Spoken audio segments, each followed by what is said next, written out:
And for more on the ANC's January 8 celebrations, we're now joined by Cosatu's Parliamentary Coordinator, Matthew Parks, and he joins us now via our video link. Matthew, thank you so much for your time this evening here on SABC News. Of course, ANC today celebrated 113 years of existence in Khayelitsha. Maybe let's start off here. I mean, the biggest takeout from the ANC's celebrations is the issue around renewal. It says that renewal and it will rebuild itself.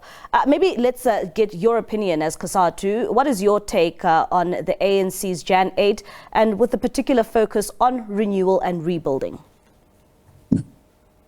Good evening. Thanks for having us. So I think from our side as Cosatu, we view the ANC not just as any other ordinary political party, but as a political party that belongs to workers, that belongs to Cosatu, that workers and Cosatu over many years, decades helped to build.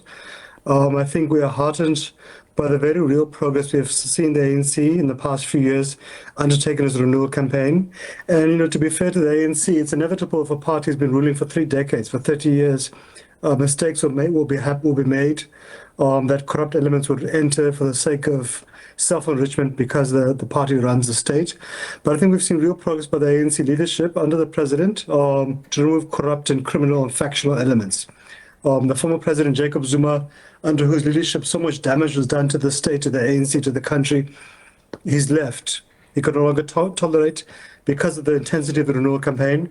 The ANC has really set up a very strong principle nowadays that if you're a minister or a mayor or any sort of public representative, the minute you are charged in a court, you will stand aside. And that's a very bold and progressive move because those persons have not even been tried or convicted or sentenced. But the ANC, I think, is trying to send a message that it's serious about renewal.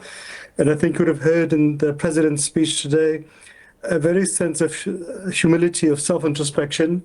I think strong warnings from the president, from the leadership of the ANC, that the ANC needs to intensify the renewal campaign if it wants to regain the confidence of society to once again be the outright majority party. And the president of the ANC really taking a lot of time there to admit, where the ANC went wrong. And maybe let's talk about, the choice and the venue it chose this time around, going back to the Western Cape. And it was last in the Western Cape 10 years ago. But also quite significant is the fact that the Western Cape was the first province where the ANC ultimately lost its power. Look, it's a good choice. The ANC is the only party which has support across all 9 provinces in all 4,500 wards and all 257 municipalities. It is the only real national party. And so the society itself needs a strong, coherent ANC. The ANC and the Alliance were founded upon the principles of non-racialism, as articulated by the Freedom Charter. No other party can claim that record. The Cape Town, the Western Cape, has played a significant role in the struggle for liberation. The Communist Party was founded in Cape Town. The United Democratic Front was launched in Mitchell's Plain. Many sons and daughters of the liberation movement of the ANC came from Cape Town, whether it's a Dalla Omar, a Dulcie September, an Oscar Mpeta. We had many soldiers from Umkhonto we Sizwe, the real Umkhonto we Sizwe, not the Hong Kong one from Nkandla, who died in battles in the Cape Flats against the party regime. So it's a good chance for the ANC to say to the people of Western Cape they've not been forgotten. The ANC is humbling itself, is seeking to reconnect with the people of the Cape Flats, of the rural areas. I think it's also a useful chance for leadership of the ANC, of government, to see the absolute poverty and the misery people in Khayelitsha, in Delft, in Manenberg, in Mfuleni, in Bonteheuwel live in.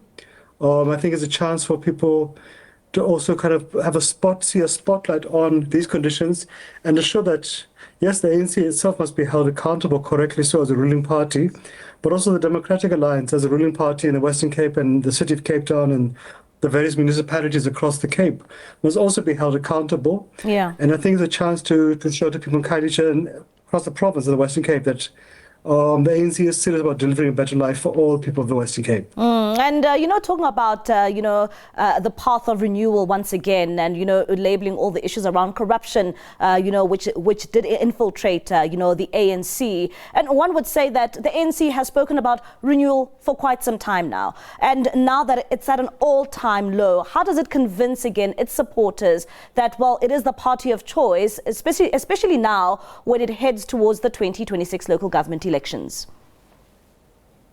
So it has to show real concrete actions. Words are positive. People need to hear that. Humility is critical. People need to feel that. But the ANC can show under the President Ramaphosa's leadership that there has been real tangible efforts to deal with the issue of corruption of renewal. So Jacob Zuma is gone. Thank heavens. Other persons who misbehaved badly, who let down the people's trust massively, no longer feel comfortable with the ANC, and they've gone after some political stockfell called MK Party. That's good news. The ANC can also show to real progress in the state. The South African Revenue Service, which was at the epicenter of state capture and corruption, which robbed the state of billions of rands needed to fund schools and hospitals, teacher salaries, and so forth. That is being rebuilt with impressive progress. New leadership, corrupt elements removed, and we can see the turnaround in SARS. You can see that the president has attempted to put through public consultation, very transparent process, competent persons to lead the National Prosecuting Authority, the judiciary, the police, and so forth. They're really kind of trying to elevate the confidence. We can see that in ESCOM, which was on its knees a year ago under the weight of state capture and corruption. We've not had load shedding for almost a year now. We're beginning to see progress at Transnet 2, which also is buckling under state capture and corruption. We're seeing progress now. Same thing with Metro Rail. But more must be done, especially at a local government level. But I think our plea to the ANC is that you have made good progress. Let's intensify it. And let society see the rewards, but also to see how do we help communicate those things to society, but also how to continue to improve and to intensify the ANC's renewal campaign from government to the party to the economy at large. And Matthew, quickly before I let you go, how will this resonate within the State of the Nation address, particularly where the ANC finds itself in a government of national unity, when it looks at addressing issues around the state of the economy, very important, also the creation of jobs? So the ANC January address gives a broad political viewpoint.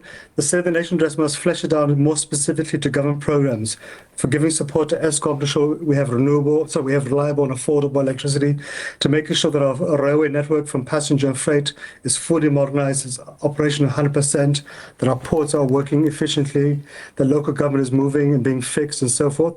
Those need to be fleshed out in the State of the Nation address. But even more critically than that is that the budget speech, which will follow 2 weeks after that, needs to give specific rands and cents to what are the monies being allocated to the commitments of government, of the president.